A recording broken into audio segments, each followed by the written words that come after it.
Now y'all pass me that cornbread and listen for a minute. You know, with all this redistricting they keep doing over in Tennessee, it makes an old woman wonder if some folks done found a time machine and are trying to drive us back to 1866.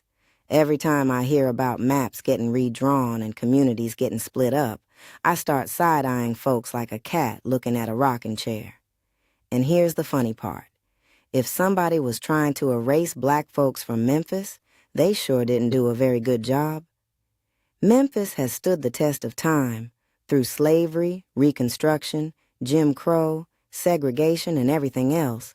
Memphis is still a city with a large black population and a rich black culture. Folks been trying to push us out of places for generations, and yet somehow we're still here. As my grandmother used to say, "Baby, we grow back faster than weeds in a watermelon patch." Now let me tell y'all about something that happened in Memphis back in 1866. The Civil War had just ended. Slavery was over, at least on paper. Formerly enslaved people were trying to build lives, find work, go to school, and raise families. A lot of black Union soldiers were in Memphis, too. They had literally fought for the United States. But not everybody was happy about black people being free. A lot of poor white immigrants, especially Irish immigrants, were competing with freedmen for jobs. Many Irish men had become police officers in Memphis, and by some accounts, most of the police force was Irish. Now, before anybody gets confused, that doesn't mean every Irish person was involved. History ain't that simple. But many of the police officers and many of the mob members who took part in what happened next were Irish immigrants.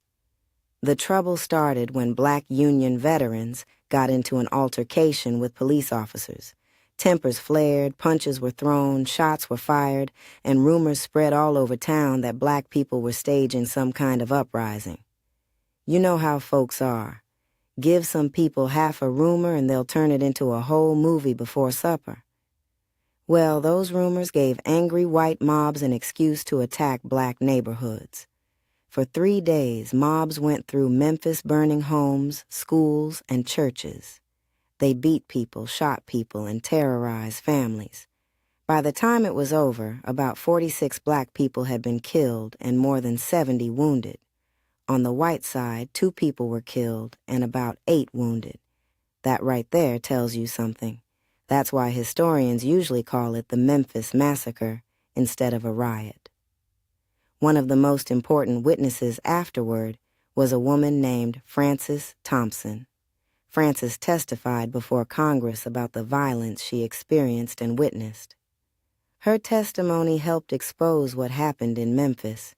Years later, authorities tried to discredit her, and modern historians generally recognize her as one of the earliest documented black transgender women in American history. The important thing for understanding the massacre is that her testimony wasn't standing alone. Other witnesses confirmed much of what she described. And do you know how many people were successfully punished for the murders, assaults, and destruction? None. Ain't that something? They had enough information to fill up reports and hearings, but somehow justice wandered off and couldn't find its way back home. But the story didn't end there. The violence in Memphis shocked people across the country.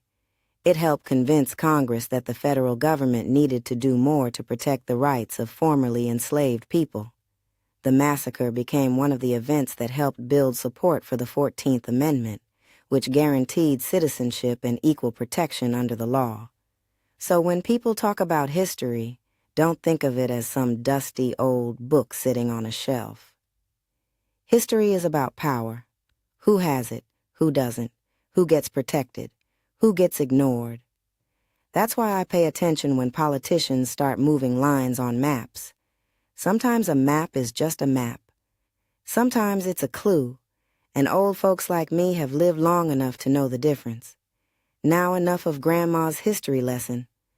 Let's eat before this macaroni gets cold. Because unlike Congress, these greens and this fried chicken are actually going to do something useful today.